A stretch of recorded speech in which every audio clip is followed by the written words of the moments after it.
Hello and welcome to the Vergecast, the flagship podcast of Vox Media.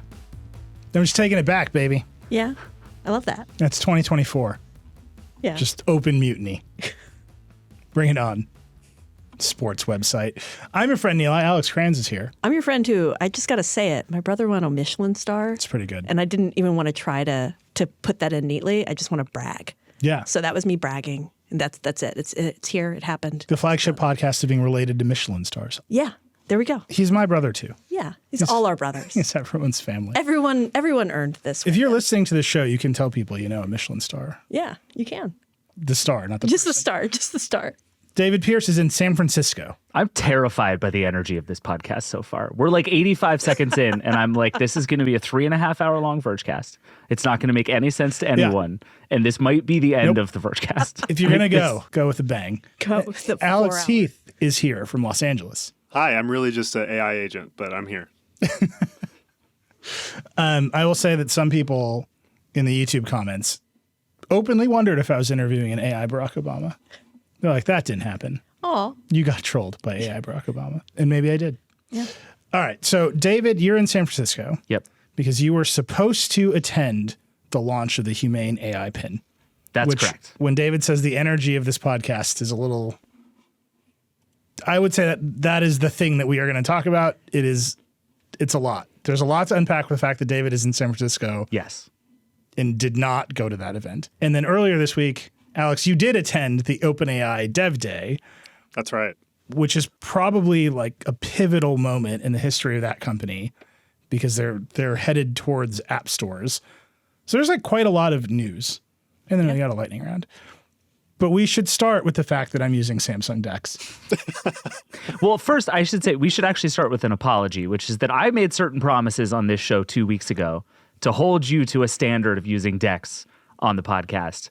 And I did not do that. I abdicated my responsibility in bullying you into using this insane setup that you have going on. It's not great. And on YouTube, there were several people who were very upset with us. And so I just want to preface whatever Nilay is about to say as the 30 minutes before we started recording this podcast were spent with Nilay and Liam, our producer, attempting to make this thing that is happening now work. So if you're listening, if you're in your car, close your eyes. Pull over, close your eyes. And I want you to just imagine my setup. Dell monitor, pretty nice Dell monitor, actually. I think we just stole it from a desk. Liam just wandered the office and took the nicest one he could find. It's connected to a USB-C hub, which is connected to a dead Bluetooth keyboard that is now charging by being plugged into the hub, and a wired mouse. And the tracking speed of this mouse is out of control. This computer is almost unusable because the tracking speed of this mouse is set at warp 20. It's out of control.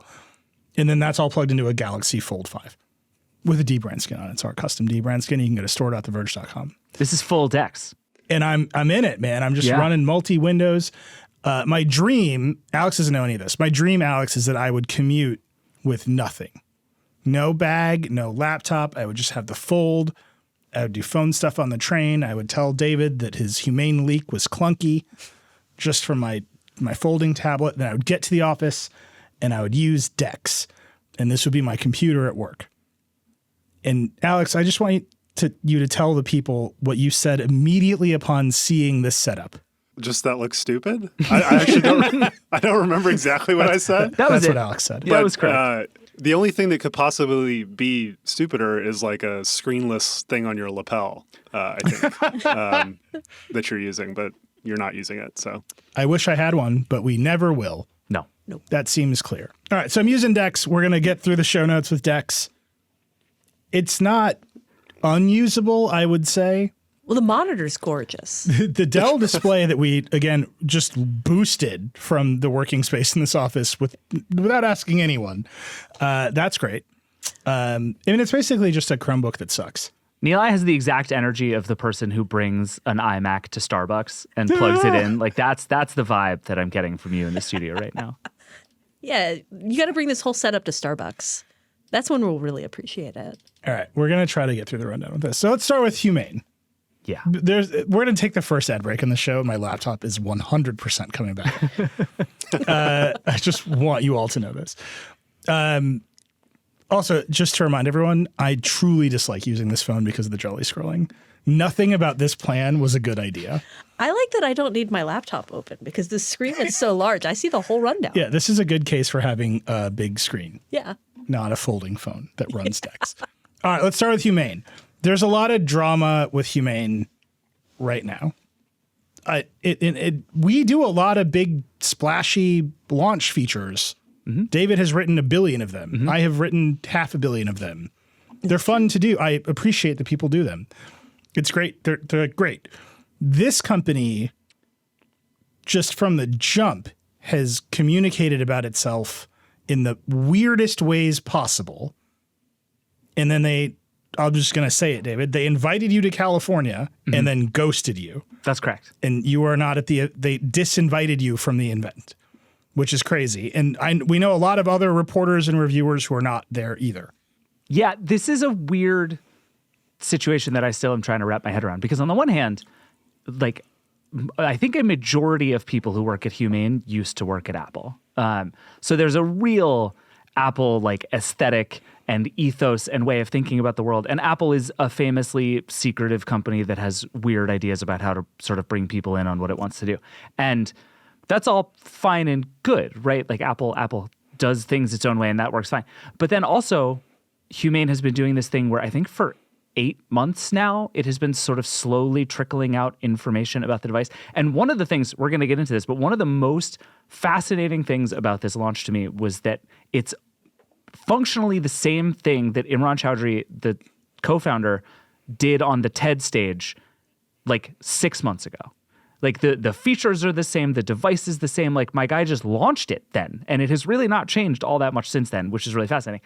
But so there was supposed to be a kind of launch thing ahead of the event, and then that got changed to being after the event, and then a bunch of people got disinvited from that. And what seems very clear is that Humane is not interested in product reviewers getting their hands on this thing at this time. Even the people they gave these sort of big splashy stories to, like Wired had a good story, the Times had a big giant profile-y thing, the Wall Street Journal got a story ahead of time.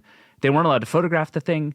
They weren't allowed to like talk that much about how to use it. No one is really trying this thing.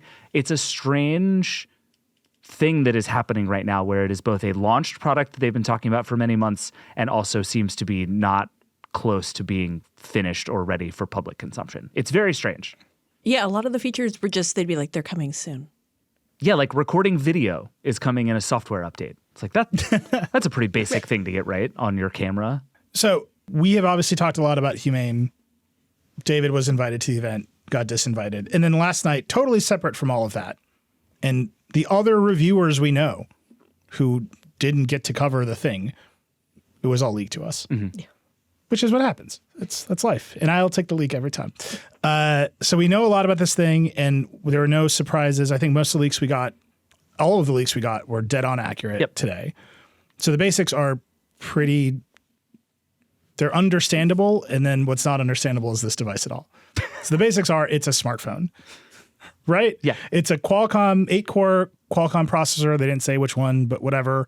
It's got a camera. It has a personic speaker that creates a bubble of sound, which no one has experienced. It has the laser projector, which we've seen. It needs wireless service, obviously. They've partnered with T-Mobile, which is really interesting. And it's not just T-Mobile. It's like they have their own wireless network, like an MVNO. So, you know, like Visible is Verizon. Yeah. They've got that, but it's Humane. And so you get a phone number. You can get text. You're a green bubble. We should talk about that. And then you get data and you get cloud storage and you get access to OpenAI and Microsoft models. And then their slides today had Google and Slack and importantly Tidal. And it weighs about the same as a tennis ball. Okay. That's the part that's really I'm hanging up on, because like my mom gave me this beautiful pen earlier this year that also weighs about the same as a tennis ball. And I'm like, oh, I want to wear this really pretty pen. It's this big gold pen. It's cool. And I'm like, I want to wear it. I can't wear it with anything because fabrics like just crumple under it. And you can see it. What's wild is you can see it in the video. You can see it in the New York Times piece too, where it's just like the fabric around the pin is just crumpling around the weight of the pin. And I'm like, okay, so this won't work with a t-shirt because it's going to drag the whole side down. Like you can watch him and he's wearing a shirt, his whole side, like one side of the collar is dragging down from this thing. Yeah. Like, why would you? No. Like, who wants that? I don't want that. Well, you haven't gotten to the battery boosters yet. Oh, sorry. I think it's a tennis ball without the batteries. And so I would say a huge part of the Humane story is what you might call self-seriousness. There are other words you could use, but self-seriousness, I think, really captures it because I think they're sincere. And I think that means they're blinded by some of the inherent absurdities of the product. And I'll just give you this example, which has made me giggle all day. And this is very clever. Again, I think they're sincere. I think they came up with the solutions very clever. The thing obviously chews through battery. Yeah. Because it's small. And it has an always-on wireless connection. And it's running GPT. And it's got to run the mics. And it has a laser projector in it. So instead of making it big, they're doing an inductive battery that it is the clip. Yeah. So the back of the magnetized clip contains the battery or more battery. So, and you can swap them. So the computer part has a battery in it, and then the back of the thing is called the battery booster. And you can hot swap them because the computer part has a battery. Yeah. This is very clever. I don't want to take 1 ounce. If you were to solve this problem, this is very clever. They're doing this cool inductive thing. Many questions. If the fabric is really thick, does that lower the transfer power? Like all this stuff. But whatever, it's very clever. Humane, I just watched this video. They're like, this is a perpetual power system. And it's like, my guys, it's a battery. Like, is my Anchor USB-C battery pack a perpetual power system? Yeah. And I think the answer is yes. The Apple MagSafe battery attachment is a perpetual like, what are we doing? Like the over talking of the product is out of control. Well, didn't David say that most of the people at Humane used to work at Apple? So doesn't that explain the branding? Yeah. It kind of reminded me of a lot of times you'll get a really good writer out there in the world, like writing like a TV show. And they go and they write this really cool TV show. And you're like, oh man, I wish they ran that show. That would be so cool. Instead of just being like a writer, I want them to run it. And then they go and they run it. And no one's there to say, hey, that's a bad idea. And so you just get unfiltered writer. And that's the same. It felt the same way. In fact, Alex, I would suggest that the exact opposite happened Oh. You with think, Humane. Okay. You think these are the bad writers? No, I think that, Imran and Bethany, the two leaders of the company, worked at Apple. They have a long history. They've built some amazing things. Their names are on some very important technologies. Let me just read you this section from the Times profile, which I encourage everyone to read. And again, I began I mean, I can already see it. by saying we have written a lot of access-based launch features. I love them. I love doing them. I love reading them. They're some of the most fun things you can do. I have no qualms against it. But you add the self-seriousness of Humane to the institutional self-seriousness of the Times, and it's gold. Like every line of this is gold. So when you're like the writer, no one told them to stop. In fact, the exact opposite happened. A Buddhist monk named Brother Spirit led them to Humane. Mr. Chowdhury and Ms. Bongiorno had developed concepts for 2 AI products, a women's health device and the pin. Brother Spirit, whom they had met through their acupuncturist, recommended that they share these ideas with his friend, Mark Benioff, the founder of Salesforce. Sitting beneath a palm tree on a cliff above the ocean at Mr. Benioff's Hawaiian home, they explained both devices. This one, Mr. Benioff said, pointing at the pin, as dolphins breached the surf below, is huge. It's going to be a massive company, he said. He was right about one thing. It is huge. I just want to know if the dolphins thing passed the Times fact check. Do you have 3 sources on the dolphins? Incredible. The best part about that whole thing, by the way, is that Benioff owns Time Magazine. And then Time Magazine just like immediately named the AI Pin best invention of 2023, like before it had ever been announced. Yeah. It's good. All that's great. That's what I mean by self-seriousness. Like maybe this thing is really cool. Maybe having a voice assistant that talks to ChatGPT is a really good idea. It's $700. It costs $24 a month. I don't know about that. I think the like very basic thing. Like if you describe it the way you just described it, which is a voice assistant for talking to ChatGPT, I think that is like a real thing that a lot of people are going to have at some point in the very near future. That makes perfect sense to me. Like I have talked to a lot of people who think that there is a really interesting set of hardware to be made around some of these AI things, right? We heard about Sam Altman and Johnny Ive working on some of this stuff together. Like how do you access these language models from an interface is super interesting. What this feels like to me is like, do you remember that period of Samsung where they never said no to anything? That it was like any engineer and product manager who was like, I have an idea about how something should work and where a button should go. They just said yes. So there were 40,000 ways to do everything, and none of it actually made any sort of coherent sense. That's what this seems like to me, is they like built a bunch of tech demos and then were just like, yes, this is it. Well, no, it's yes to anything but a screen, right? Right. Because there's one really easy way to interact with AI chatbots, and it's the ChatGPT app on the iPhone. Yeah. You can just get it. Which is, it works pretty well. Also has really good voice assistant stuff now. Yeah. And I was going to say, Alex, you and I have both used the Ray-Bans from Meta. I like them. I was wearing them on the way to work today. They were great. I infinitely prefer that to this. What about you? As a way for accessing voice. For accessing voice, it helps to have something that can sit on your body that isn't dependent on the clothes you wear, I would say. And, you know, speaking of Sam Altman, Nilay, what did Sam Altman say about Humane in that Times piece? The Times piece is so good. So Sam Altman is a large investor in Humane. And in seemingly every other AI thing happening right now. Like anybody who's making hardware, it's like, yep, Sam's there. Yeah, so I was talking to our friend Joanna Stern at the Journal. She also did not get to interact with the AI pin. But when I say like they didn't want reviewers there, people who are going to ask technical questions about how things work, they got reporters there. And very good reporters went to this. I don't mean to. It's just a different skill set, a different mindset, whatever. No reviewers have seen this thing. Tech reporters have seen it, and they wrote, that's great. And many newsrooms have a split between news and reviews. We kind of don't. We're a tech publication, it's different. But Joanna didn't get to go and see it. And so she and I were just talking about all of this, and she pointed out that Sam Altman, an investor in Humane, was on stage with her at her conference last month. And he said, she asked him if he was going to make a phone. And he said, no, phones are great. There's no point in competing with phone. And then there's these rumors that he's working with Johnny Ive. And he said, like demurred. And he said, I think there's something great to do in AI hardware, but I don't know what it is yet.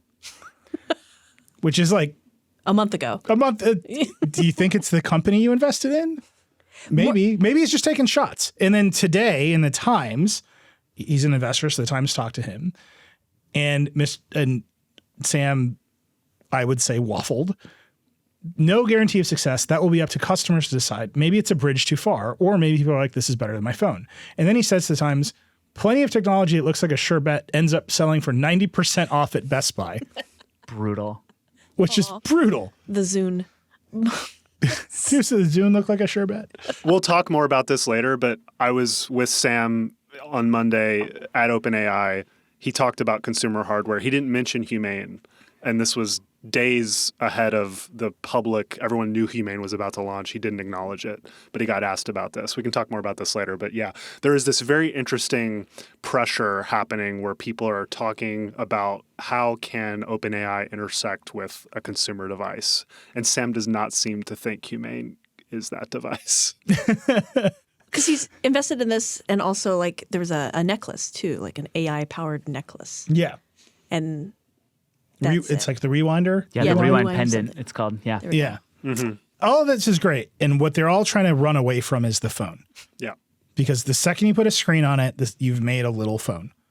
And then once you've made a little phone, and we've seen this with every other little phone, you've got to have Instagram. Bank apps have to be there. All this stuff that people expect from phones just come for the package. You have to deal with whatever Epic and Google are doing in their trial this week. Right. You can't. Like, it's too hard. The mountain is too high to climb. So you take the screen off it, and you're like, and again, in the Times piece and in all of the marketing for the pin, they're like, this is to solve your relationship with your phone. And they are very clear that you should not need a phone, right? That you're $700. That's the cost of a phone. $24 a month. That's the cost of a data plan. If you've got this and your phone in your pocket, you're doing something wrong. But they sent mixed messages there, because in the New York Times piece they end it with saying, "Oh, we're still using our phones. we use them differently, yeah, but we're still using them." I mean, I guess you were also still using a phone, just differently. So they did answer some questions in the presentation today that I've had for a long time. Mm-hmm. How does it know your contacts if you want to make a call? Where do your photos go? All this stuff. When you go to order one, mm-hmm. you import all your contacts, and then it arrives with your contacts preloaded. This is what they want you to do. Then there's a website called Humane Center where your photos are and your videos are. Well, your videos when video recording is released. They haven't. What happens if I meet someone and I add their contact? How do I do that? How does that then get on the pin? Chest bump. I don't know, man. These are all questions that like phones have solved really well. And I think this is why when people ask Altman about it, he knows that whatever AI device arrives is going to sit right next to your phone. Yeah. And also, what is a phone? This thing comes with a phone number. It makes calls. It is a phone. It is a phone. It's a screenless phone. They made a screenless phone. So let's stop calling it anything else but that. I don't think the idea that you have to have this and your phone is like a huge strike against Humane. I think we're in this phase now where I think every gadget maker is out there trying to sort of disintermediate the phone with the recognition that like you're going to keep having your phone in your pocket.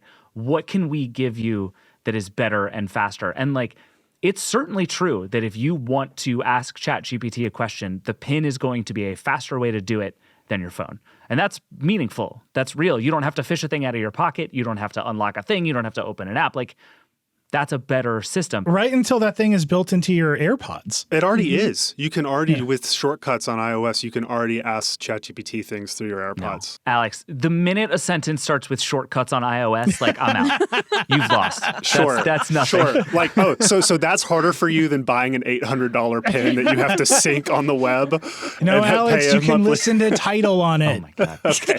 I forgot about the Personic speakers. But I think the problem with a thing like this, and a problem with a lot of these LLMs, is they don't do anything. They're really good like information retrieval systems, and they're useful for generating text and images.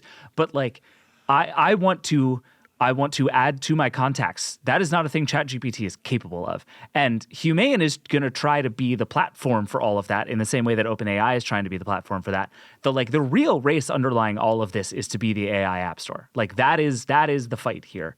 And everybody wants to do it. And until someone wins that battle, the list of things you can actually do by interacting with an LLM is pretty small. We're going to get that because that's the OpenAI story, right? Yes, but David, what David is hitting on is very important here, which is that, you saying ChatGPT is a good information retrieval system. I would argue that it's not. And the problem with this Humane product is that its core tech, which is like talk to OpenAI, guess what? ChatGPT makes shit up all the time. And they know this. And Sam talked about this with me and other reporters on Monday, and he doesn't think this problem will be solved for like 3 years. At least. So this is a device you're buying where the primary interface information retrieval system, the people who designed it know that it has still a huge accuracy problem. I was using ChatGPT to try to do some earnings coverage. It just made the financials up for the company. Oh, yes. So imagine walking around and this is your only device on you, and you ask it something and it's like, yeah, take a left to go here, and you end up like walking into oncoming traffic. So this raises another important point, which is we still don't know how it works. Like even in all the coverage you can read and in their demos, we don't know. Like, is it OpenAI underneath it? In the press release, it just says Microsoft and OpenAI models. Doesn't say which ones. They said in a couple of the stories that it's ChatGPT primarily. So I think we can fairly safely assume it's a ChatGPT interface more than anything else. They're using the API. They're using OpenAI's API. Right, but then there's the Google logo sitting right in their press release, and I don't know why. Then they claim they have their own platform called My AI. Maybe it is all just ChatGPT. And it's all cloud-based, right? Yeah, which I think is also why it burns through batteries. Yeah, it burns through batteries, and it also, that just cuts off a huge user base. There's a ton of people who can't have ready access to the cloud all the time. Yeah, I don't think those people were buying Humane AI pins anyway. They were going to buy it anyway. You think the people in rural America Are you saying they were not watching the Caperni show It's running to on the- see it? yeah. Like, oh my God. It's running on the T-Mobile network. Those Yeah. people were already left out. It's just like even that stuff, right? Primarily the ChatGPT API. That's what we think it is, but we don't know. No one's actually used it to figure out its limits. No one's actually used it to figure out if when you ask it for directions, it falls back to Google Maps or something or Bing Maps or whatever acquisition like Microsoft made through the Nokia deal 500 years ago that they forgot about that still runs and somehow makes $5 million, which is the true story of many Microsoft acquisitions. It's just and because it doesn't have a screen, you, the user, will never know. Like you will ask it a question and it can never tell you how it arrived at the answer, which has been a problem with voice assistants in general for a very long time. It could list sources, but still, we'll talk more about this later. I don't trust ChatGPT for information because it hallucinates. And so if you're thinking tactically, this is my new phone, this is how I'm going to interact with the internet, the main way that you're doing that, you cannot inherently trust what is being said back to you. How is that a replacement for the devices we already have? It doesn't make sense. Yeah, there's this interesting moment in the demo video that they put out, which everyone should watch. It's wild. Nilay's suggestion to me was to watch it at 2x speed, at which it seems like normal speed, which is good advice. But there's this one moment in it where he holds up, I think, a book to the pin and says, "How much does this cost online?" He's like demonstrating the shopping features, and he's like, "How much does this cost online?" And it responds, "It costs $28 online." And he says, "Buy it." And that's the end of the demo. And it's like, I have a million questions between here and there. There's only one price on the whole internet for this thing. Where did that price come from? Where am I buying it from? How fast is it going to ship? Where's it going to ship? Which credit card did it use? Amazon has gone through this problem where if you just say to your Echo speaker, buy toilet paper, it turns out that actually takes you through a flow that you don't understand and can go wrong in 1,000 ways, and people don't do it as a result. And the idea that Humane is going for is to abstract even more of that away and to just say, all you have to do is just describe to this thing what you want to accomplish in the world and it will do it for you. And I think that's a super interesting and completely impossible thesis in the world. Yeah. The price online is $28. It's like, is it Amazon? Do you think Amazon is the only store? Right. Is it who knows? eBay? Who and knows? It's by doing this, am I signing up for whoever Humane has decided to rev share partner with in order to be able to do this? Should I be able to choose? And at that point, if I'm choosing, what are we accomplishing by abstracting all of this away? There's just no version of this that feels good in the way that you kind of want it to feel good. Yeah. And by the way, the book is a easy example in the sort of medium scheme of things. Yeah, it's true. Because the book has a barcode and maybe it's scanning the barcode. Yeah.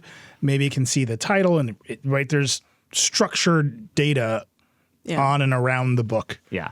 There's another part of that demo where he just holds up a handful of almonds and he says, how much protein is in these almonds? And it just tells him it's 15 grams. And it's like, did it count the almonds? And I pointed out, I must be counting the almonds. And Liam said, well, technically you'd want to weigh the almonds. Right? Because you're inside of that. ChatGPT is just making up grams per almond average and then spitting out amount of protein. Using a dubiously data collected source that could be accurate or could not be accurate, and you would not know. Yeah. And it's like, all you've made is a very complicated lose it, and you don't know if it's counting the almonds accurately. That's weird. It's not good. There's no structured data about the almonds.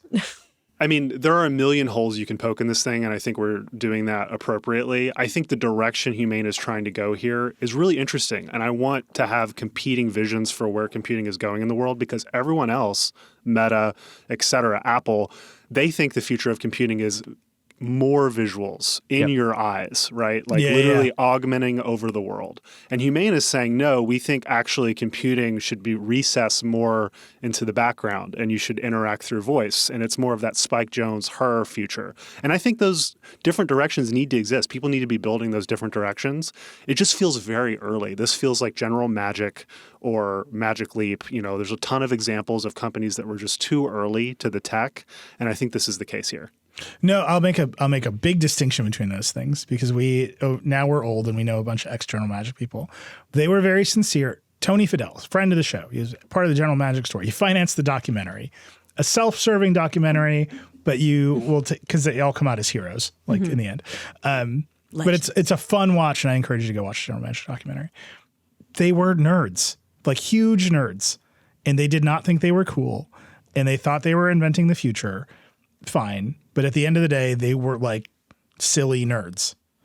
Wait, they didn't put their pin on like fashion models and Paris they Fashion were, Week? none of that stuff was happening. No Caprati show. Yeah. Magic Leap, huge nerds, obviously, took themselves so seriously. Well, they blew Beyonce away. They had other people down there for demos. I think David got a demo once. Didn't you go down there at some point, David? I got a demo. I didn't get the full treatment, but I did get to try it at one point. Yeah. They said things like we're hacking the GPU of the mind, which is it's just an incredible phrase. They promised to reinvent all of entertainment, Yeah. all of technology.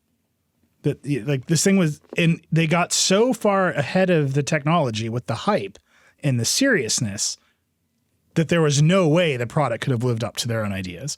General Magic was early, but they knew that there was a thing that they were trying to get to that was far away from where they were, and they were honest about it.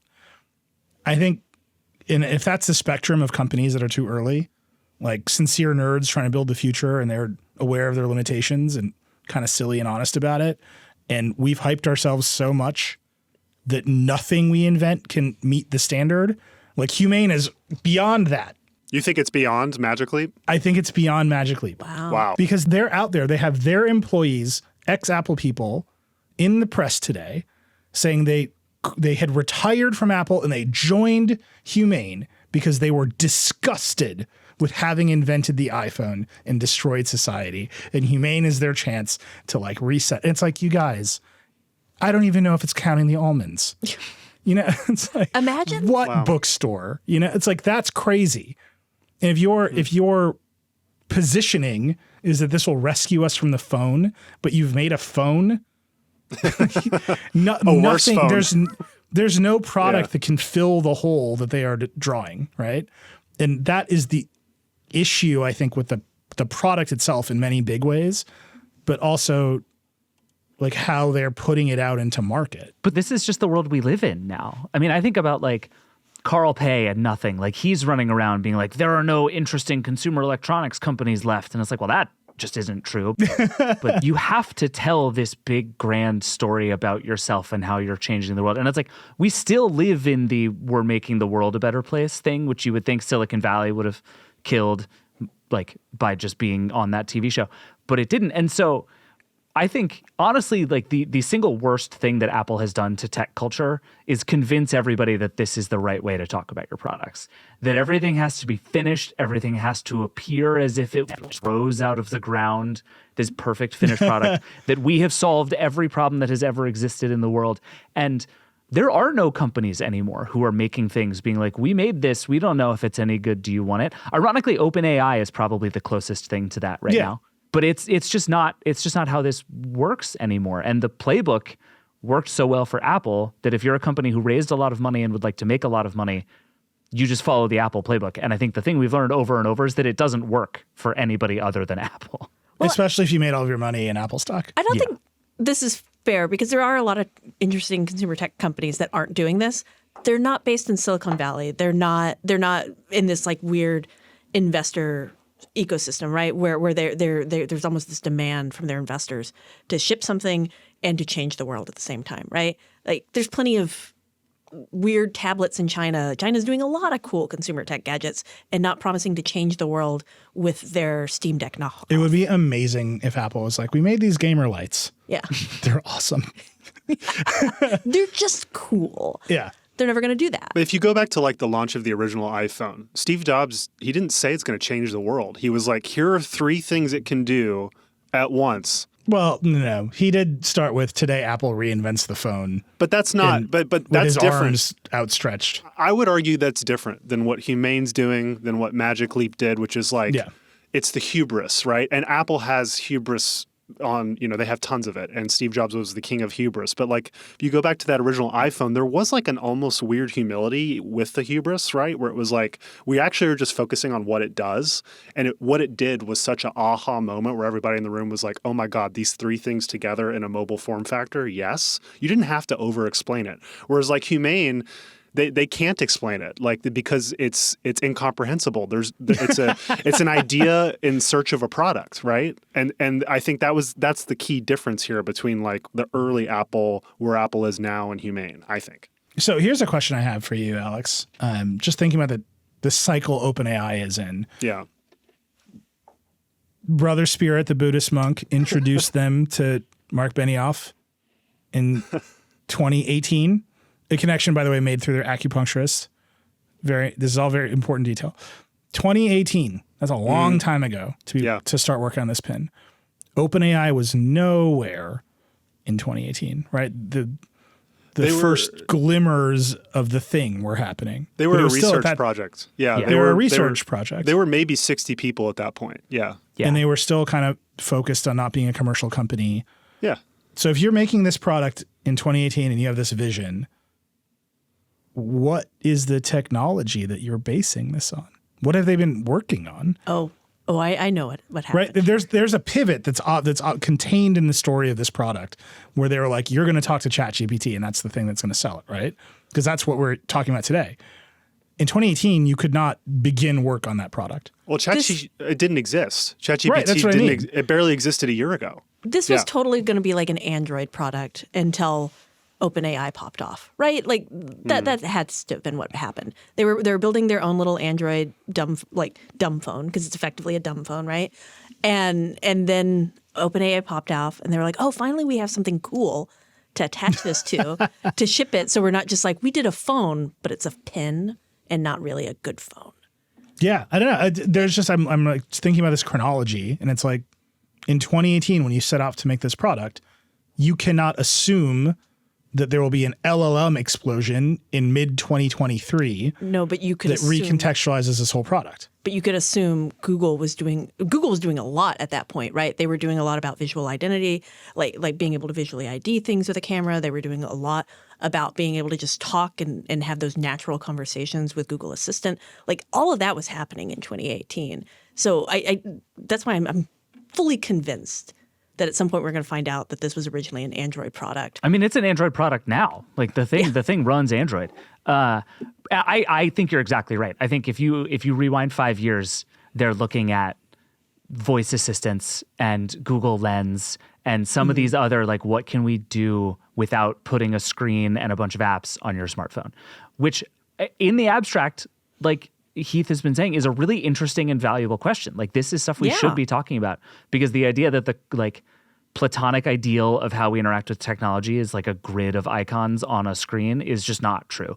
And we should be exploring all these things. But I do think it's very clear that at some point along the way, they went from, we're going to have to cobble together a bunch of different things and probably invent a bunch of technology ourselves, to just, this is now, we are an interface company on top of ChatGPT, which is functionally what this is. It's a revolutionary input device on par with the keyboard and mouse for ChatGPT. Like, that's what they're trying to build. They make a big song and dance about all the other stuff they can do, but this is functionally a way to input things to ChatGPT. That is what this device exists to do. It's a real digital crown moment. Any minute Apple's going to do a partnership with one of these companies, because they can't build it by themselves because of all the privacy reasons. And they will say, if you want to use ChatGPT, your Apple Watch can do it. And that will be the end of the AI Pin. Oh, I will take the opposite side of that bet. Yeah. I'll bet money that they will not. Yeah, because of the privacy reason you cited, they will not do this as an external partnership. No, but we're watching this in the trial right now, where Tim Cook and Sundar Pichai are in meetings discussing their search deal. And Apple's like, your services can begin where our limitations end. Yep. So you can, they could say, Well, there's an important fact there, which is that Google is paying Apple on the order of $20 billion a year. So yes, if someone is paying you, 20% of your profit margin, sure, you can have deep partnerships. you don't think OpenAI and Microsoft are gonna throw that money down? Like, that's what I mean. The second Apple gets over it, and there's a few ways for them to get over it. They can invent a privacy-focused LLM, very hard, inside your values. You could take the money. It's true. Or you can do shortcuts, what David's favorite. Yeah, love shortcuts. But like, all I'm saying is there's a big action button on the side of my watch, and there's a lot of different ways for that thing to trigger talk to ChatGPT. Yeah. Yeah. Right. There's many methods by which that button can do the thing. And at that moment, the value of $700 plus another $24 of service fees a month begins to slide. If I hold my phone just right, I can do the shortcuts method with ChatGPT and the Ray-Bans. Yeah. So Cranz, they're adding early next year. Zuckerberg was talking to me about this when I interviewed him ahead of Connect. They're going to do a software update for the Ray-Bans where it's visual recognition. So in the interview, he was like, you'll just look at the camera and say, what is that camera? Where can I buy it? And he didn't say buy it. He said, where can I buy it? And that's a much more, I think, compelling because it's on you, right? And cheaper. And cheaper. No subscription. Yeah. And if you go to the beach, you don't have to worry about where you're going to pin it. It turns what out kind of shots you're going to get. Your head is on you all the time. And you can have stuff on your head all the time, no matter what you're wearing. It's actually a really cool human feature. Okay, this brings me to the last thing I want to talk about in this sequence, which is a graph that's in my head at all times. Oh, yeah. Is there a y-axis? There's a y, and I'm going to label the graph for you. So pull over in your car, and I want you to imagine X and Y axis. Okay. And I've worked this out because I was on Threads last night, and people really helped me figure this out. This is the formula of wearable product success. Yeah, I saw this on Threads. Okay, so it's X and Y axis. It doesn't matter which side's which. The Y axis, let's call it, Okay. is amount I have to care about this shit. Right. Times face multiple. What's a face? Is it on my face? Oh, okay. And is it a VR headset? So like, is it on my face and it's like a cool pair of sunglasses? Low face multiple. Is it on my face and it's the Meta Quest Pro? High. Enormous face multiple. Yeah. If it's not on your face, on your wrist, no face multiple. Okay. You got me? Got it. See it. Okay. So that's just one variable. Yeah. And you got to decide for yourself in the glasses. How much do I have to care about it is this a tiny little computer? Do I got to software update, plug it into battery, charge it? Does it beep? Computer stuff. Yeah. And you got to decide. Is it weird to get the photos off it? Yeah. All in the first factor. Yeah. So fiddliness times is it face. That's one axis. Okay. And then the X axis is how useful is it? Okay. Okay. So if X is greater than or equal to Y, so there's a line at 45 degrees, Oh, God. then it's good. And if it's lower, you're duped. So like regular glasses, right? Alex, you're wearing some glasses. Yeah. You got to think about them never. So low Right. number times on your face, low number because you have cool glasses. Value, very high. So you're like historic success. Right? Oh, okay. See, I didn't do well at math in school, but I think I'm tracking with you. No, You see what I'm Nilay saying? also is describing a graph that has like 6 or 7 different axes. So Yeah. No. It's just one. It's just two numbers. There's algebra. There's Is algebra. Fiddly involved. bullshit greater than or less know what? than how I'm gonna useful make it. is this? I'm gonna make a GPT for this, where you can just. And I'm just saying the only real variable here is face. Yeah. Okay. It's really just face. Is it on your face? And then it's got to be super valuable, Right. right? Apple Watch, a lot of fiddly bits at the beginning, low value. Not on your face. Not on your face, but it still didn't do a lot at the beginning. You could like send flirty heartbeats to people who maybe didn't want them, right? And they figured it out and they brought it up above the curve. And now it's actually kind of less fiddly too. Yeah. Success. Okay. Meta Quest Pro, fiddliest product in the world. Gigantic face multiple. No value. No value. Not a success. They won't even talk about it anymore. You see what I'm saying? So Humane AI Pin, very fiddly, no face multiple, unclear value, big question mark. Yeah. Vision Pro, enormous face multiple on the order of they put another face on your face. Right. Huge problem there. Very fiddly, we think. Mm-hmm. Or perhaps not because it's kind of standalone. Unclear fiddliness.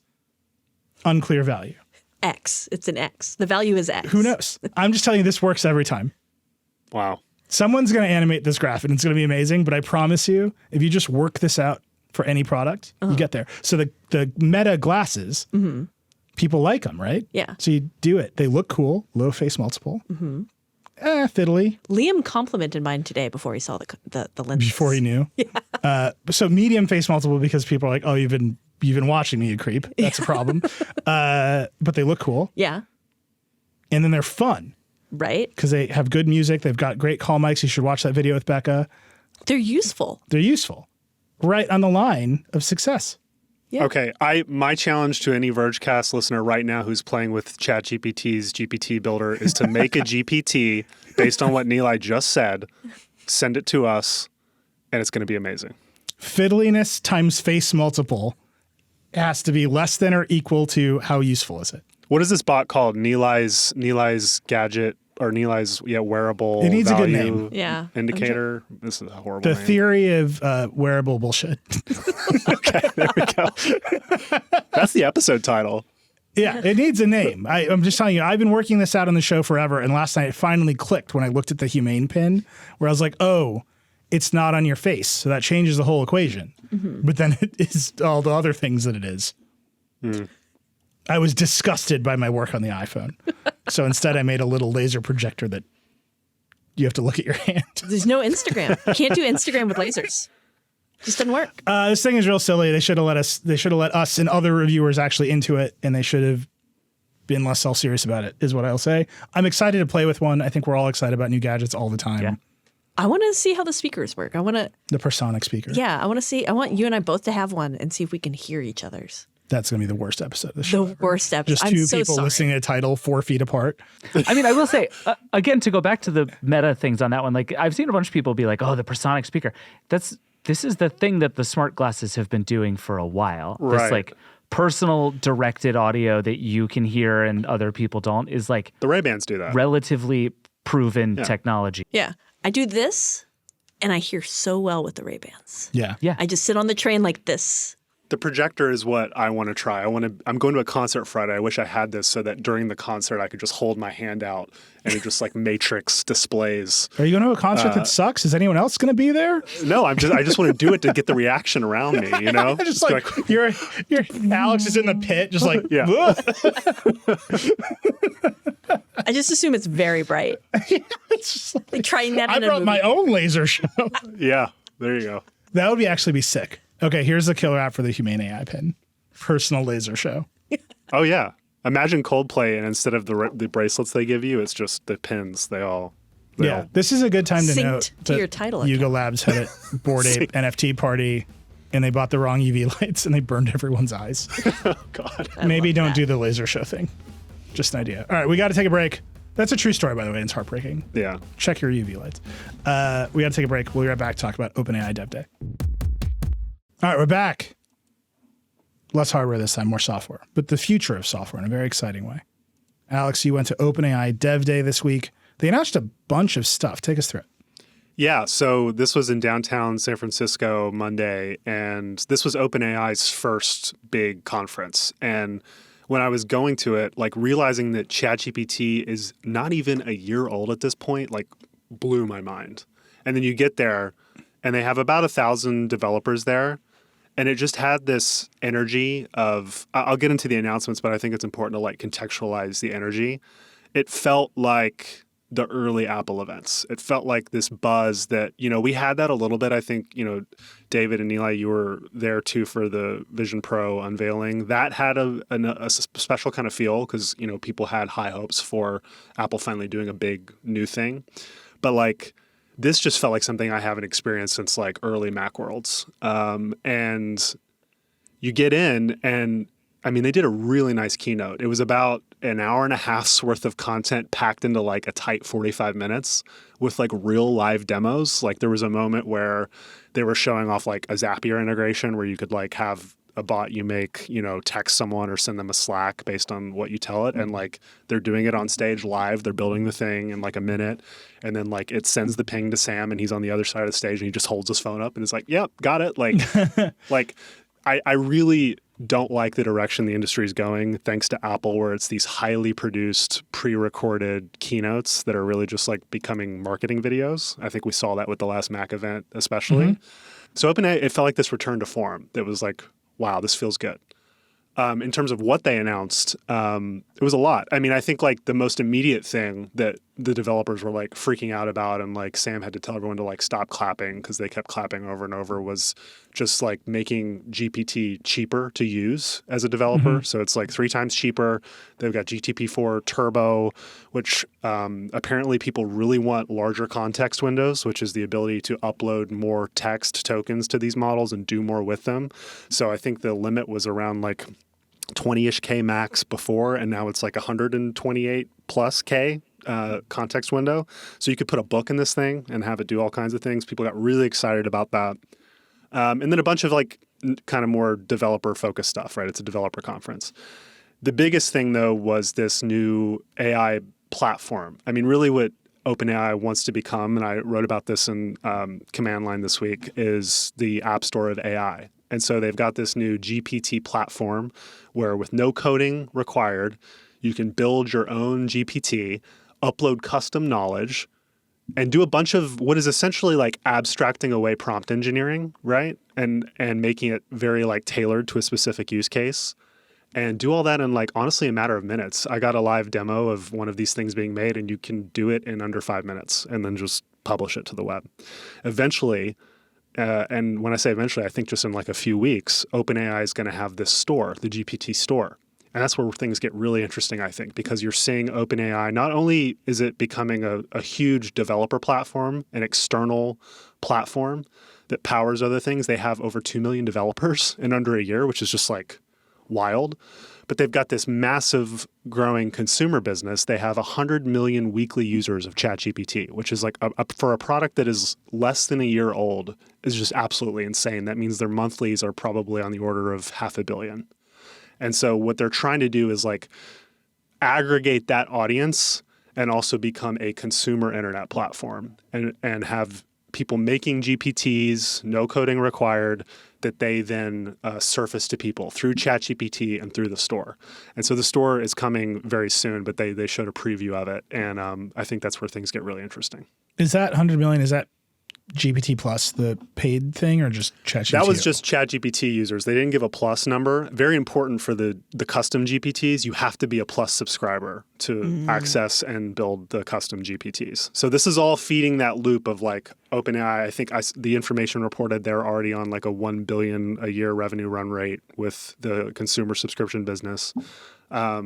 They really want to have more reasons to pay for ChatGPT and an app store and custom GPTs. And again, abstracting away all that prompt engineering, they think is going to be a key unlock there. So like some of the examples were like, and it's multimodal. So you can use DALL-E. So it's like an interior design GPT that's like specifically for helping you figure out how to design your home, or a cooking one. Or, theoretically here at The Verge, we could upload all Verge content ever made into a GPT, and it could replace search on our website. That's an idea, right? And OpenAI, which we should get into this next, OpenAI will be compensating creators of these GPTs based on their usage, which I think is a very interesting distinction from other platforms. Yeah. I think two things that I read your piece and it was great. The two things that stuck out to me were one, the compensation and how they're planning to do that, because that seems like a whole mess. Yeah. And also just how quickly he seemed to gloss over the hallucination problem. Like you're releasing an enormous app store that lies, like an enormous lies store. Yeah, just like any normal store. Yeah. You go into a Walmart or a Target, you're like, most of these products will lie to me. Well, Yeah. yes, but the difference with the custom GPTs is you can upload custom knowledge. So like on stage, Sam made a bot, and he used to be the head of Y Combinator, the startup incubator. And he was like, I have wanted to have a bot that just tells people what I would tell startup founders, the advice I would give them for like a decade. And he just built it on stage in like 3 minutes. And he uploaded transcripts of every talk he's given on these topics, right? So yes, it's still a problem. Like hallucination obviously is still a problem. And he talked about this more after the keynote in a press thing I went to. But the fact that you can augment it with custom knowledge makes it more domain specific. And so it's hopefully going to alleviate a lot of that. I think the no-code part is probably the coolest part of this. Yeah. But doesn't this just make it like no-code chatbots like you had on AIM 20 years ago? Like if you can upload, like the Sam Altman one in particular, okay, that's really, really cool. Somebody could have done that 20 years ago. It just would have taken them quite a bit of time. And now it right, but you have the sort of like Eliza problem. Right. Right, where it's like there's some canned responses. Mm-hmm. This one is like going to talk to you. Like I think the fidelity of the conversation is higher. The thing that's really interesting to me is what you're saying, Alex, the compensation model. Yeah. So OpenAI is what, $20 a month for Plus? Yeah, ish, yeah. And then they're probably going to just share out some of that to the bot builders. So that's the Spotify model, which is historically doesn't make anyone rich except Spotify. Spotify, important distinction. There's this whole thing called the labels, right? That OpenAI doesn't have to deal with because they don't pay for a lot of their content, which is something that Sam did not really want to talk about. But yes, I actually think it's closer to YouTube because the way they're going to do it initially is they're going to share some percentage. We don't know. We don't know if it's fixed. We don't know if it fluctuates based on the category, but they're going to share a percentage of the companies. So OpenAI's ChatGPT subscription revenue with GPT creators, and it's based on usage. So this, and Altman was very kind of high level about this on stage. I think they're going to share more in the next few weeks. But at this press Q&A I went to with after, and I wrote about this in Command Line, he elaborated and said there's going to be category specific bonuses. And that down the road, they're open to actually letting you subscribe directly to custom GPTs, letting GPT creators charge one-off fees for them. But it sounds like a lot of it is going to get figured out in like the first few months of the store. They're rolling out with this initial kind of mushy rev share thing, but it is YouTube-esque. It's not Apple-esque because there isn't going to be like a transactional piece to this, at least in the V1 of the store. Have they asked ChatGPT itself how it thinks it should handle rev models? I'm sure they have. This analogies are difficult because it's weird and it's mushy. Yeah. YouTube, most YouTubers are getting a cut of the ads, right? There's a sort of like infinite amount of money coming into YouTube, or at least an uncapped amount of advertising money coming into YouTube, and that goes out. Spotify is like you pay Spotify Premium, and I know my ever increasing amount of money I pay for Spotify Premium. I listen to a song. There's some formula and that goes to the label and the artist, and it's pennies. And this feels more like that, right? I pay ChatGPT $20 a month. I go use a bunch of GPTs. My usage gets divvied up into fractions and goes to those creators. And that, but the reason I'm harping on this is because of what David said earlier, which is the entire game is the App Store for AI. And you cannot distribute this anywhere because the second you start doing a better revenue model, which is just pay for the apps or pay for a subscription or have transactions, Apple's going to sit there and take 30% away from you.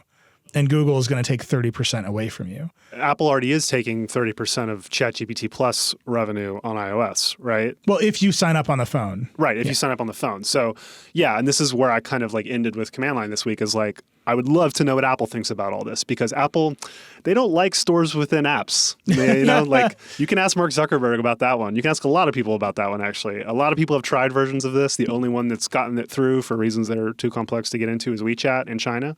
But I think they're going to run into a massive wall there eventually, which is Apple's take rate and their historical hatred of an app trying to recreate any kind of a digital store experience. And potentially having their own AI, right?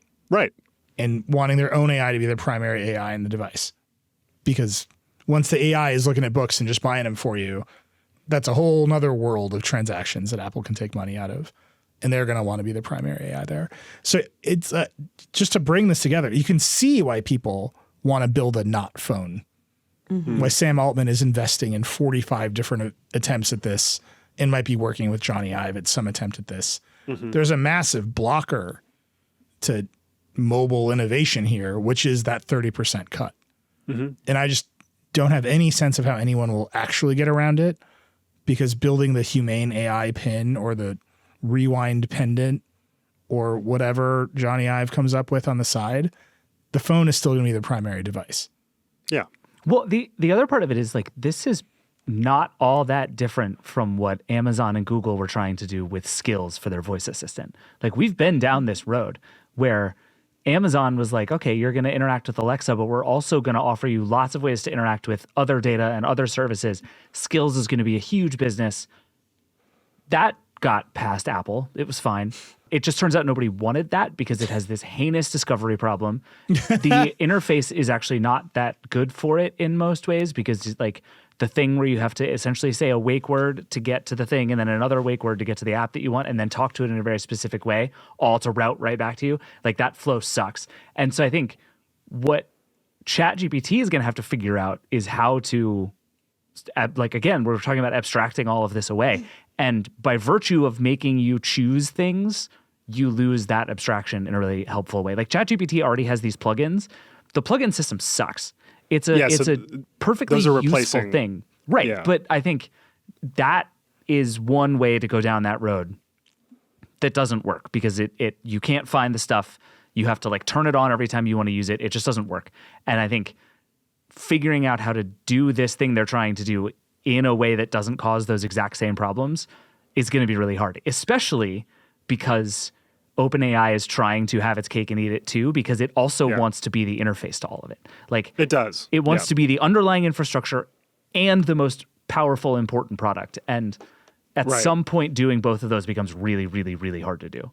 This is what Altman said in the Q&A I was at after his keynote. And I thought it was really interesting because it gets at that tension, David, that you talk about, where OpenAI is building a platform very clearly. They're continuing to add things into ChatGPT, add different modalities, different data sets. At the same time, they're saying, come build on our platform. We'll share revenue with you. Come make your own GPTs, et cetera.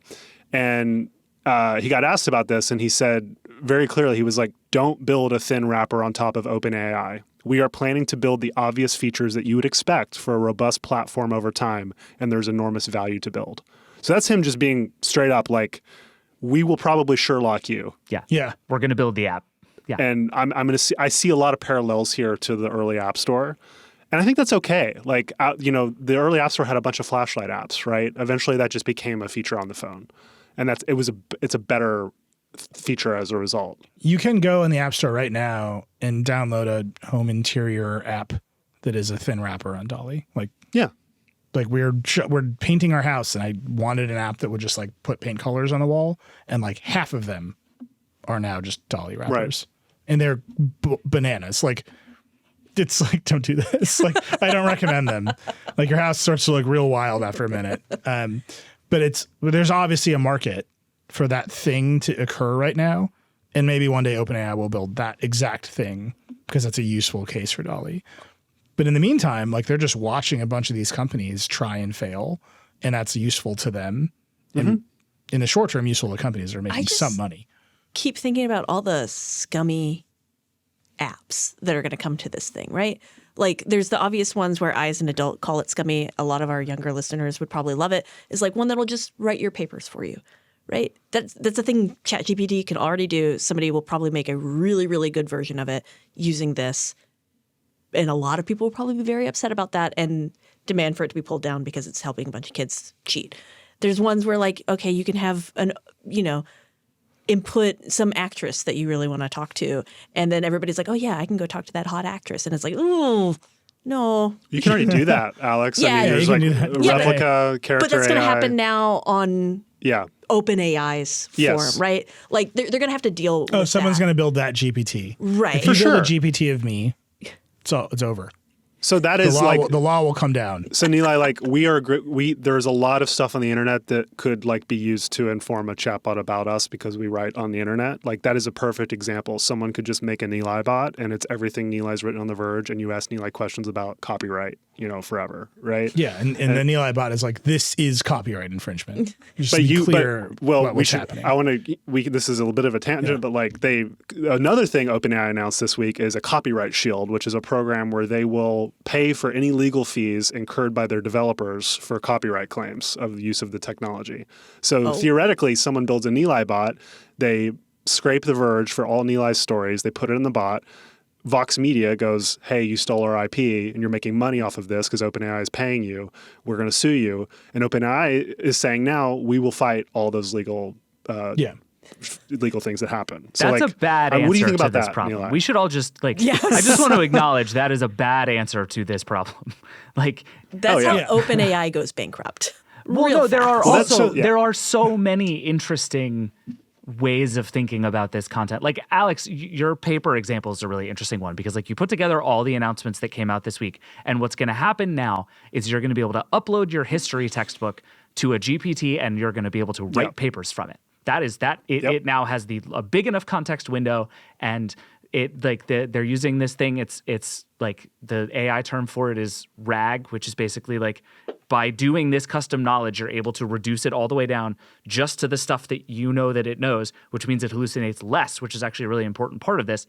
Mm-hmm. It's going to write you a good paper based on your history textbook. And that is it's all sitting there. And that's a mess in so many ways. And for OpenAI to just be like, don't worry about it, we have lawyers, is not a good answer to the problem. So Sam's exact wording on this issue was, we don't like to do things that are illegal.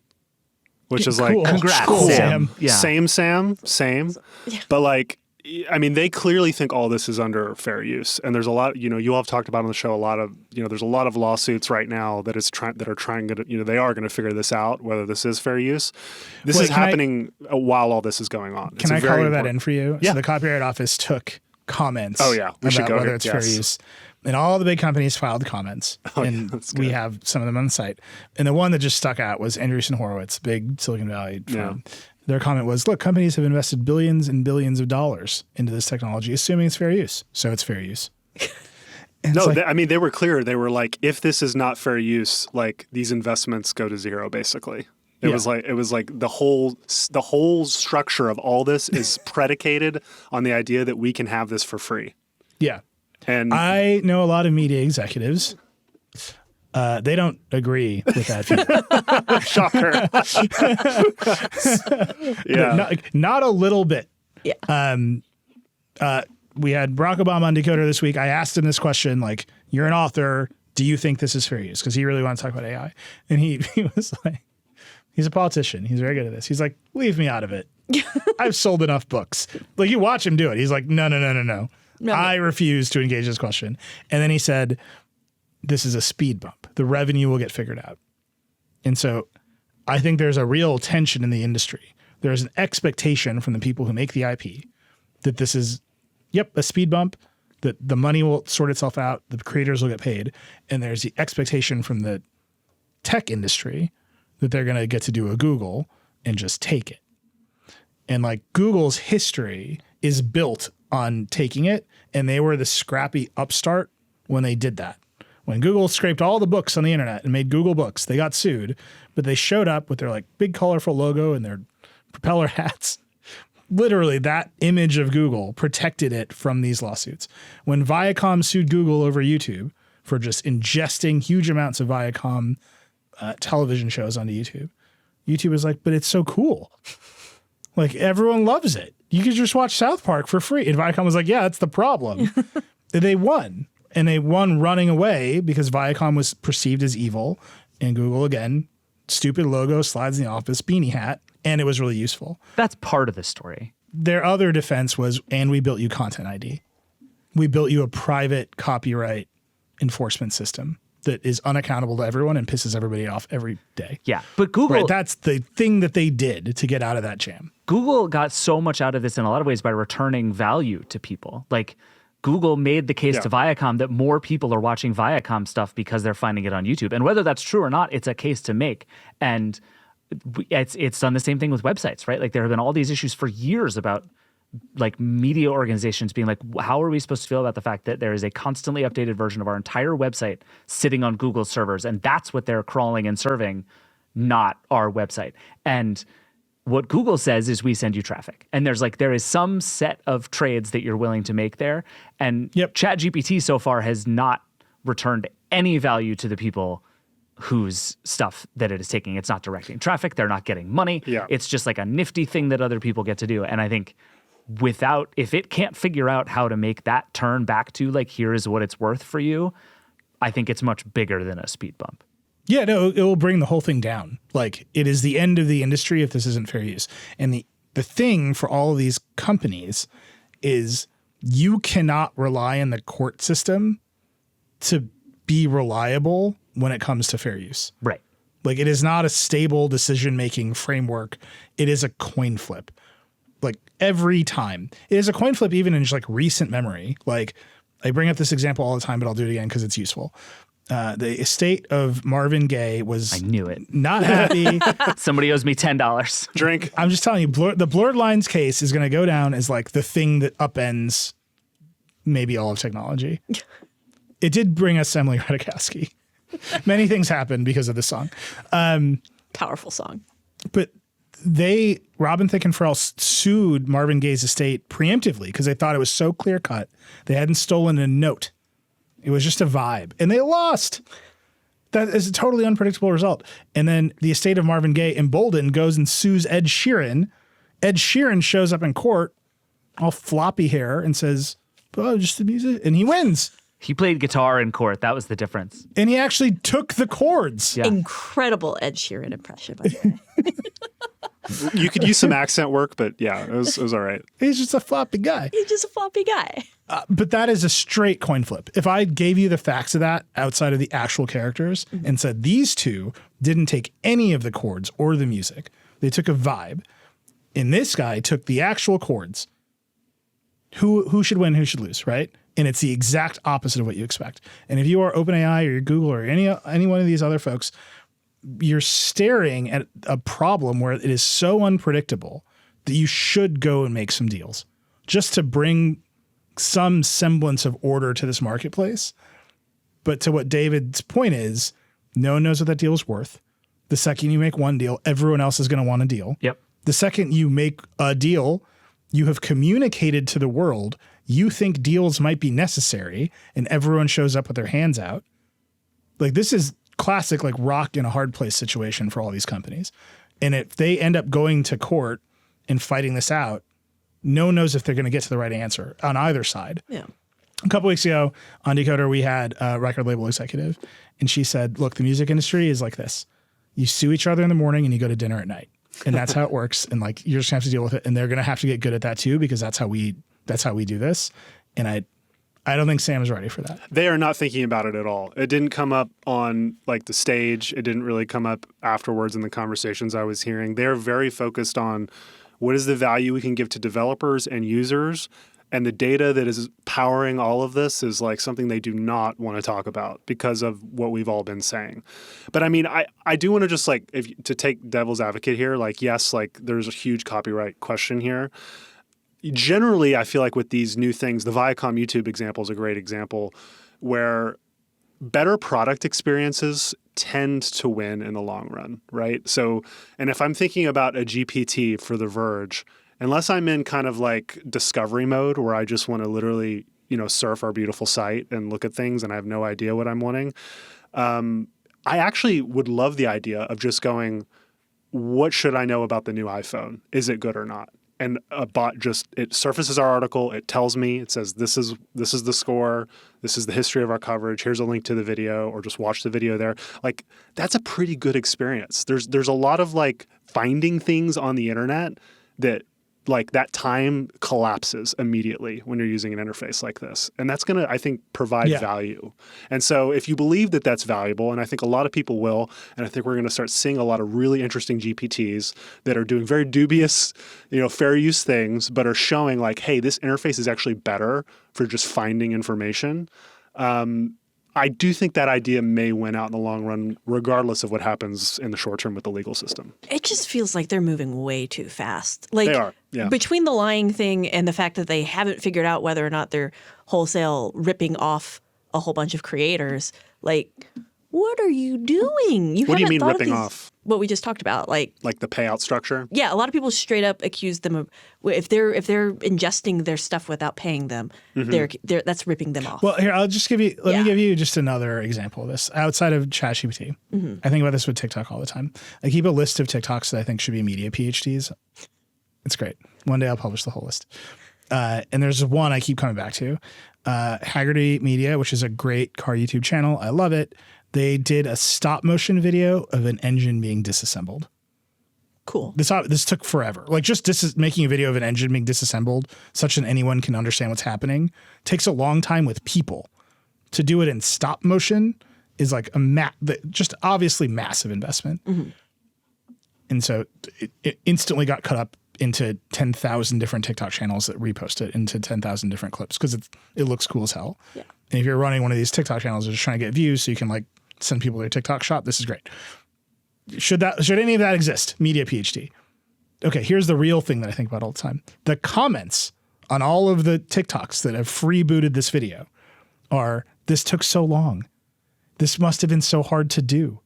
This is so cool. I'm so glad you spent all this time doing this. And it's like, not like everyone can see the value and the difficulty of the work. And no one, not a cent of that value is going back to the person that made the video. Right. And no one's confused that this was like a hard thing to do. TikTok is making the most money in that.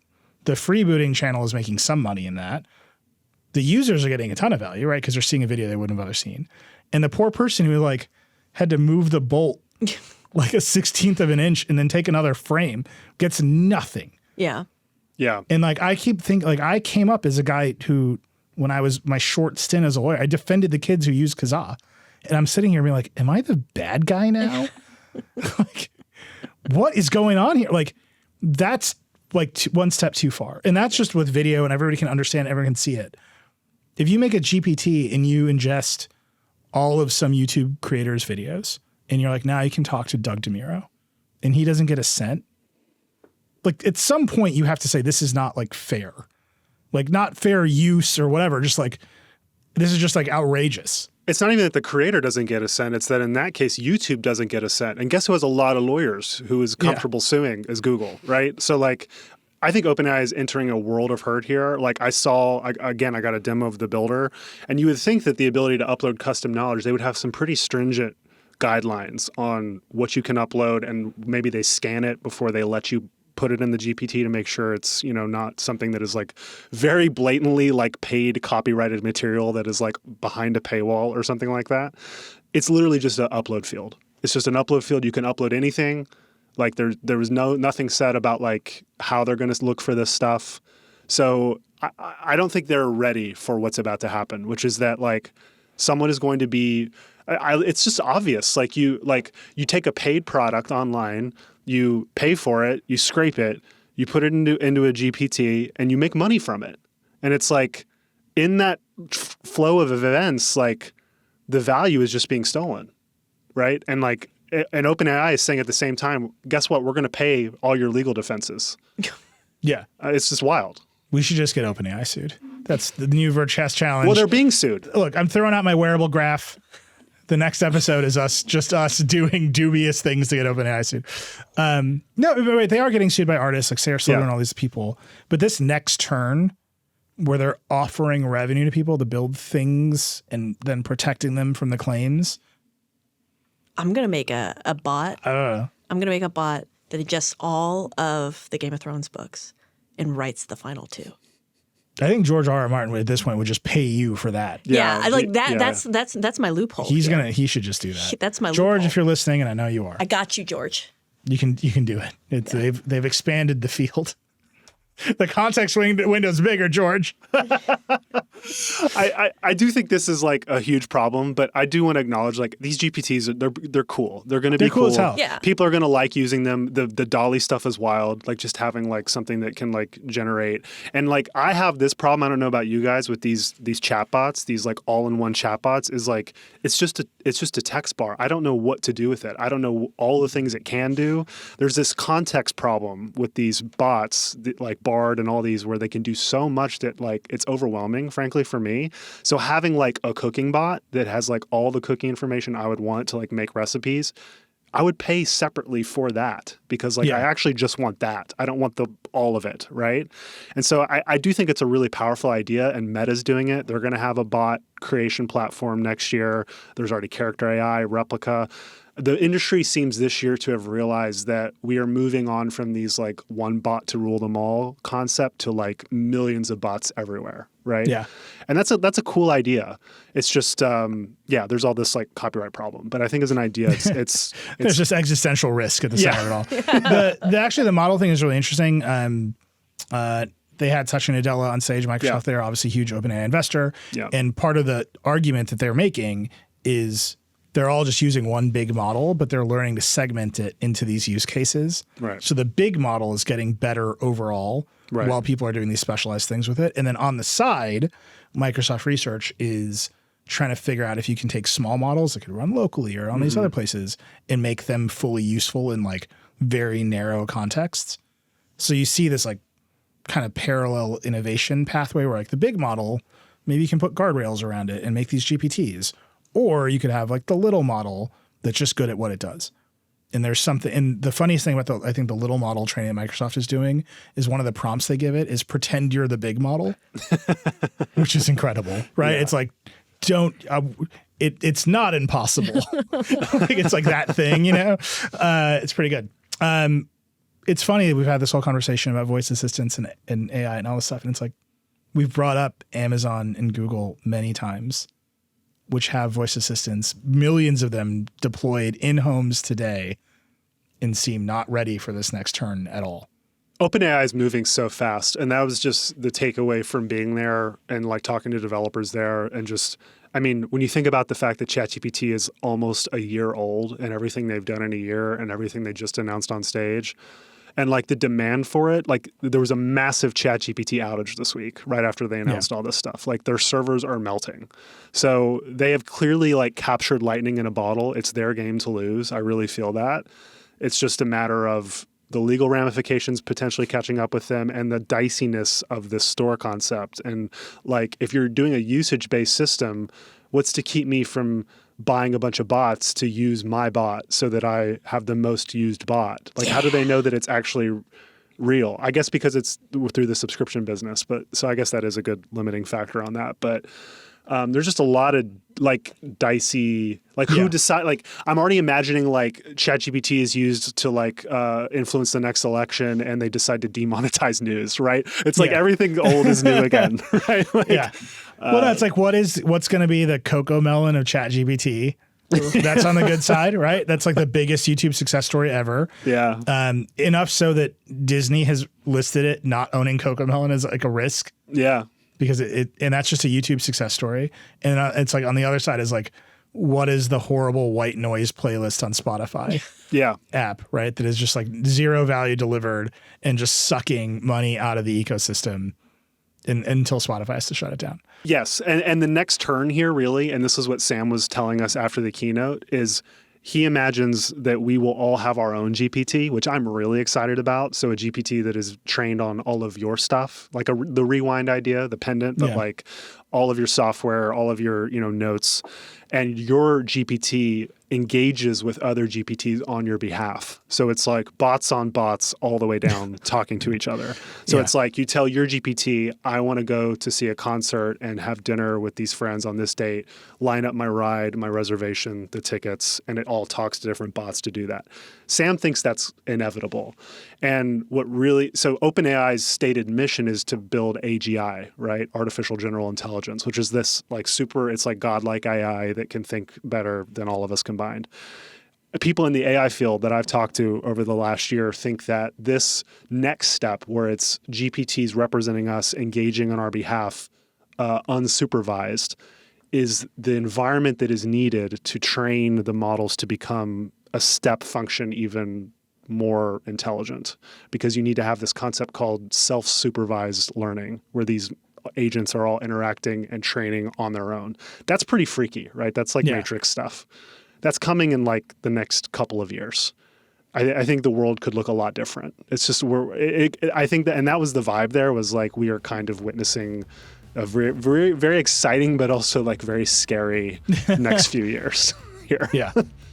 and inside of it is a copyright lawsuit. Is Ed Sheeran. It's just Ed Sheeran looking mad at you.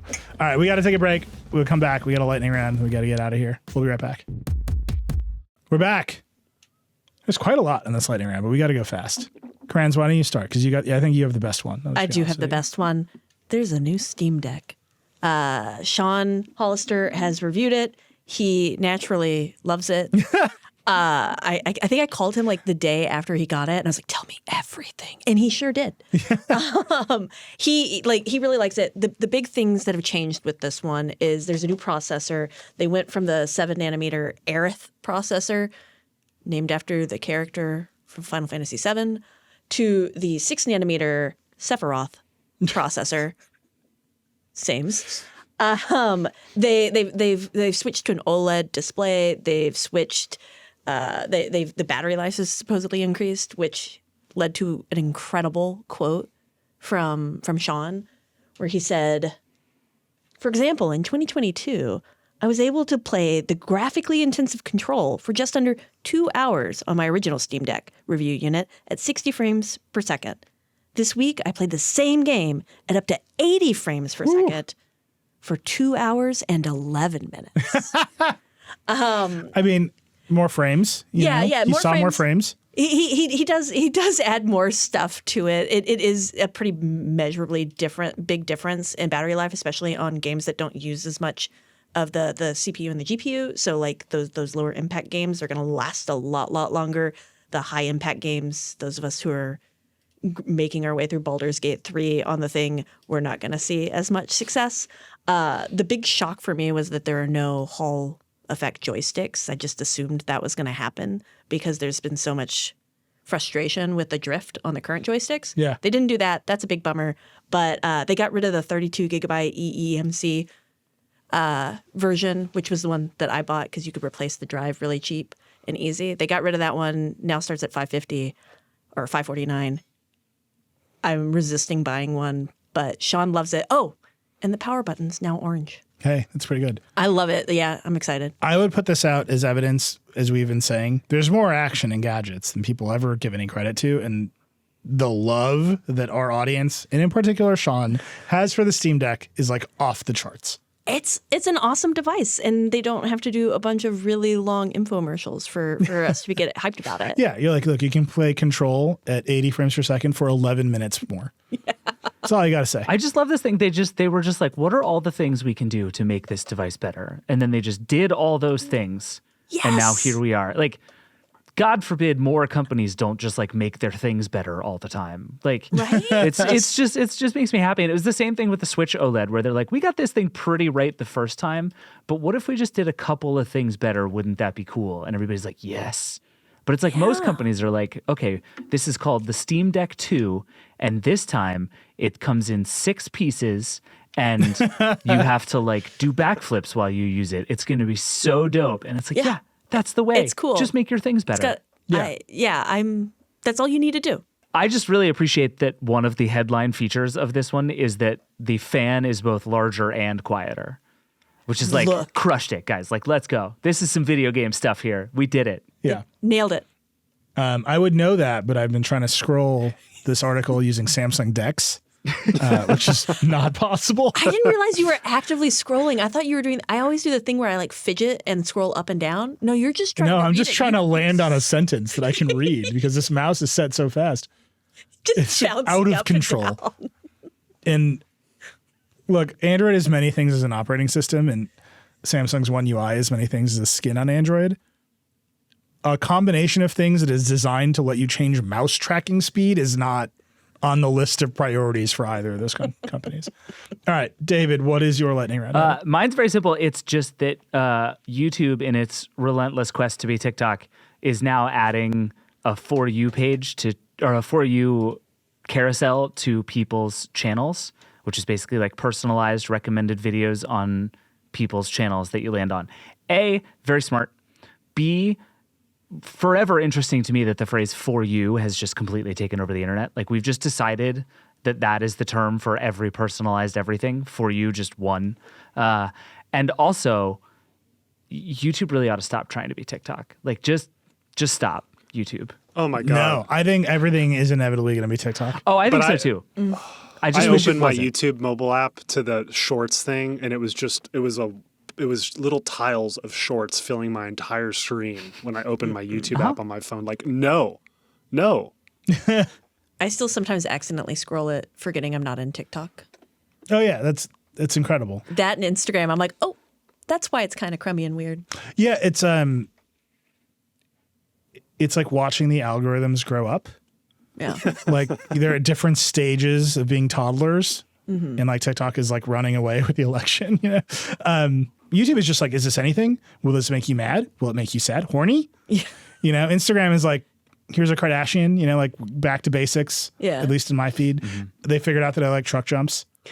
A lot of truck jumps on my Instagram. Like it's like getting better. Yeah. Because I engage with it more, and then TikTok is just like full crazy. I screwed up on TikTok the other day, and I thought I had broken my algorithm because it just kept showing me bagpipe videos. No, that's what I mean. TikTok is now at the point where it's in the deepest, darkest recesses of your personality. Oh, yeah. If you've been scrolling it for years and years, It's horrible. it's like beyond truck jumps. It's I like don't- deep fried truck memes that like I can't explain to anyone else. There's a video I keep seeing of like a motorized pizza peel that just picks up a pizza Okay, but that's- and puts it back down. Cool. It was bagpipes. I'm saying, Alex, it's telling you more about yourself than you need to know. It's in there. It's in there. 5-year-old Alex thought they were cool. That's all. I left it at 5. Leave me alone. TikTok bagpipes. has the reset algorithm button, and I think about hitting it all the time. Oh my God, I should hit it. I think I have to at this point. We should all hit it. Here's my pitch for this whole thing. I've now watched more, again, we've had a lot of copyright law on the show, but I've watched more movies on TikTok recently than anything. And all of these video streaming platforms are trying to get you to engage again. And it's like, Netflix, just make the TikTok. Yeah. Just show me. Just like, let me scroll through it. And I'm like, oh man, yeah, I'll start Couples Retreat in the middle of it for some reason. And then that'll play on my TV and we'll be done. I absolutely 100% guarantee you that's coming. Like, there is not one shadow of a doubt in my mind that at some point in the very near future, the Netflix mobile app will have that thing for you. But I also think part of the reason I picked this one as my lightning round thing is because it's just like, I've gotten totally obsessed with the idea that scrolling is just like the behavior. And it doesn't matter what you're scrolling. It doesn't matter what you're doing. It's just like people want to scroll. You just like have a moment where you're like, I'm going to get on my phone and just do some scrolling. And that's just like a thing people talk about. And the activity is so much more important than what you're doing it with. But it's just like, I now think about that all the time. It's just like, that is a mode of engaging with technology is I'm just going to scroll. And I think the more that becomes the thing, especially as young people are trained on that as like, I have 5 minutes, I'm going to do some scrolling. I hear more people say that. And you're going to see it absolutely everywhere. And it is going to like completely change the internet because it's like, instead of I'm going to go like look at Reddit or whatever, it's just like, I'm just going to do some scrolling. Everything is going to have some scrolling to do. And it's just the For You feed of scrolls everywhere. Yeah. It's nuts. And it's just a bunch of algorithms starting at the very beginning of like personalities, like angry, sad, hungry, horny, and then all the way to bagpipes. Yeah. Like whatever complex. I would love to see the database field of like bagpipe emotional reactions that TikTok thinks it's getting when it gets a bagpipe engagement. Like Netflix has those like deeply over-constructed movie categories. Yeah. Bagpipes are like, It was all because I liked a Friends video. Yeah. And for some reason, it was like, I know which part of that we need to pull out for you. Bagpipes. I'm telling you. One of the things I love about these conversations is it's always just people telling on themselves about the stuff that they watch on social media. It's so fun. It was great. I love that blooper. You're like, aren't you also on bagpipe TikTok? And it's like, no one else is on. It's just you. There are a lot of people on bagpipe TikTok, including me now. All right, here's mine. Great piece by Jen Toohey this week. If you're a smart home nerd, this will really hit you. There's a company called Chamberlain, makes all the garage door openers. Like if you buy a house, the chance that you have a LiftMaster garage door opener made by Chamberlain, very, very high. Mm-hmm. They, like many bad companies, have smart devices, so you can make the garage door opener smart. Yeah. They have a proprietary platform called MyQ, which is long since a disaster. MyQ is monetized through partnerships with car companies. So you've got a car with like a Wi-Fi connection in it. You can like push the button, cloud service happens, your garage door opens, whatever, man. Many people have hacked into my queue with Homebridge and Home Assistant, which are really cool things. It's very nerdy. But you can have a little Tamagotchi of a Raspberry Pi in your house. You have to reset every couple months. Yeah. And it bridges all the things together into HomeKit. That's my Homebridge. Like my Ring cameras show up in HomeKit because of Homebridge. My queue showed up in HomeKit for a lot of people because of Homebridge. My queue shut off this integration. Not cool. They claim that they're getting DDoS through it, which is like you could have a real integration with HomeKit and everyone would shut up. You wouldn't get DDoSed. So and this is the part that just rankles. They explain their decision by saying, we've made the decision to prevent unauthorized usage of the MyQ ecosystem through third-party apps. It's so that we can continue to provide the best possible experience for our 10 million plus users. We understand this impacts a small percentage of users, but ultimately this will improve the performance and reliability of MyQ, benefiting all of our users. That is the cleanest garage I've ever seen. Yeah, the picture here. So they said this is 2% of people. Uh-huh. So Jen just did the math. You've got 10 million users. You've broken 200,000 garage doors. Which is just incredible. So now they're freaking out. I will tell you, MyQ has always been a disaster. They've always been pretty user hostile. This is not a secret. It's just what people have. And no one thinks about replacing the garage door opener. So everyone's been hacking around it. You can buy little adapters. I have one called Miros. Mm-hmm. I think the refurbished ones are called Refos. It's very confusing. They're like anywhere between $30 and $50 depending on sale. You can just wire them into your garage door opener and put them in HomeKit. They work. There's other ones. Jen has a whole list of other alternatives. If you are the sort of person who wants to open your garage door from your phone, and I am that sort of person. You are. There are many ways to do this that do not involve the MyQ platform. And our article has irritated them so much that they are issuing corrections and they are trying to explain their decision even more when all they need to do is just either build the HomeKit integration or let the people do the hacks. Yeah. Just like say, okay, Home Assistant's fine. I love it when companies are like, it's a tiny percentage of users. And I'm like, you just broke 200,000 garage doors. Only 200. What are you doing? Only 200K. All right. Alex, you got a lightning round? Yeah, it's actually a thing I've been trying. I've been test driving a Rivian R1S for the last week. So RJ, the CO, is at Code, and this is not an ad by any means, but I have had fun in it a lot. We took it off-roading in Joshua Tree, and an electric is my first time in an electric like SUV. And the thing can go 0 to 60 in 3 seconds and has like 840 horsepower. And it's just like driving a big ass go-kart through the desert. Cool. It was just, and I like just a lot of the small decisions they've made in terms of the OS and the interior of the car. The moment they do a mid-sized one of these, I think it's going to be a really compelling Tesla alternative. But right now, it's very like outdoorsy, big hulking vehicles. Next up, Cybertruck for you. That's I've heard the Rivian described as I can't say it on our air, but a version of the Cybertruck that for people who Anyway. Okay, can I say my Cybertruck thing? So I asked for pictures of the wiper, and there have been lots of Cybertrucks everywhere, and people keep sending me not close-ups. They're just like, here's another video of the wiper, and it's like, you're 6 miles away. So I'm going to be more specific. I need a close-up of the middle of the wiper.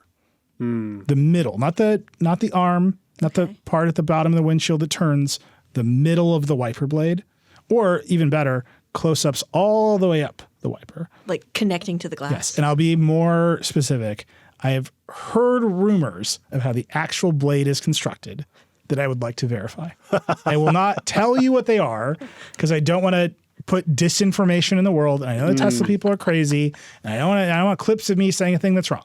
I'm just saying I've heard some information that I cannot verify about the wiper blade itself. Mm-hmm. So if you encounter one, just go look at the blade. Take some pictures. Start at the bottom, click, click, click, click, click, all the way at the top. See if you notice anything. A thing about the Rivian wipers, they work, and there's 2 of them. I was about to say, I heard a plural there. Yeah, there's 2 of them. They cover the entire windshield, and they work. The only thing I don't like is there's not the cleaner fluid right? Like you can't like why are we making new cars that cost a lot of money that Wait, don't it doesn't have have windshield washers? it doesn't have the washer fluid. I'm like, I'm driving this thing through the desert. Wait, it's empty or it just doesn't have it? It doesn't exist. It's bizarre. Someone asked me if I was going to ask Obama what windshield washer fluid he uses. We have picked a lot of dumb battles on the show, and this is easily the dumbest. And do not just put water in your windshield fluid. Nilay, Anyway, the one thing I did want to ask you about Obama was how was the Secret Service? so this was our second round with him, and we were in his offices, so they were chill. Okay. Did you get a pat down? I did not. We were already all cleared Okay. from before. So when we were at Harvard, there was like intense security in the other protests that day because he was speaking. We're on a college campus. There were dogs. Like the whole thing happened. We hung out with the dogs and we found out he wasn't going to be there. So then it was cool. The dogs are cool. They're very friendly. At his offices, we had already been pre-screened and we were on his home turf. So there was a presence. He doesn't not have a presence. And there was some discussion about whether the blinds could be open or closed and whatever. But it was very chill because we were in his space as opposed to when you're not in his. Just moving him around is a complicated affair. I would is imagine. what we have discovered. Yeah. Yeah. Can't go to Cinnabon. Can I tell you my one Obama behind the scenes story, and we can end this episode. In that episode, we talk a lot about free speech on the internet and regulating free speech. And one of the things that's really hard to do is like you need some constitutional authority to go ahead and regulate speech. So the one that came up in the episode is the FCC has some authority over broadcast stations, right? So you swear on ABC or CBS or NBC, people can file complaints to the FCC can find them because you're using the public airwaves. This is like a real thing. So like radio stations and broadcast TV, there's some basis for the FCC to regulate the content in there. Yeah. And that is wax and weight. This doesn't exist for cable TV, which is why HBO can exist, why cable news is like off the rails, why I can just swear at will on the internet on this show, right? The government has basically no authority because there's no public airwaves. So I asked Obama this question. It's in the episode. He's like, hey, you just need some hook. So then we get up and we take a group photo because he's an excellent politician and he knows they should take a group photo. So everyone's like happy. And I did the least journalistic thing in my life, which I took a video of him saying hi to Max, which again, I'm just admitting to you disclosure, the least journalistic thing I've ever did in my life. But my daughter has a video of Obama saying hi to her, which That's fine. awesome. You can't get that on Cameo. Yeah. Yeah, it's like hard. And then he's leaving, and I was like, this like thing, like this feels like the problem to me. Like everyone wants to do this. Everyone wants to issue some speech regulation, but you got to get over this problem. And he looked at me and goes, yeah, you just need a hook. You just got to figure it out. We'll figure it out. And he like walked out of the room. And I was like, oh, you used to be the most powerful person in the world. Like your brain is just like, this problem should be solved. Like figure it out. Yeah. And it was like Kate Cox, the Decoder producer, and I both, our minds were just blown. Because that's just like I don't have the ability to just like order someone to solve a constitutional law problem. Yeah. And he was like, yeah, just, I don't know, shut up. And just like left. Just delegate. It was just like, you don't have that experience very often. Yeah. The charisma too. Yeah. Yeah, it was a lot. Anyhow, that's it. That's the Vergecast. Please, if you see a Cybertruck, just all the way up the wiper stalk, I'm telling you, there's something there. I don't know what it is, but people tell me there's something there I should look at. And make the Nilay wearable index GPT. Yeah, the graph. We need the graph. Yeah. I'm telling you, the Vision Pro, the whole Vision Pro review is just going to be me doing math. But I want it to be an input. I want it to be a GPT where you can say, is this thing, how does this fit into Nilay's graph of wearable awesomeness? Right. Fiddliness times face has to be less than or equal to usefulness. That's the whole equation. You just figure that out for me. All right, that's it. Thanks, everybody. That's Vergecast. Rock and roll.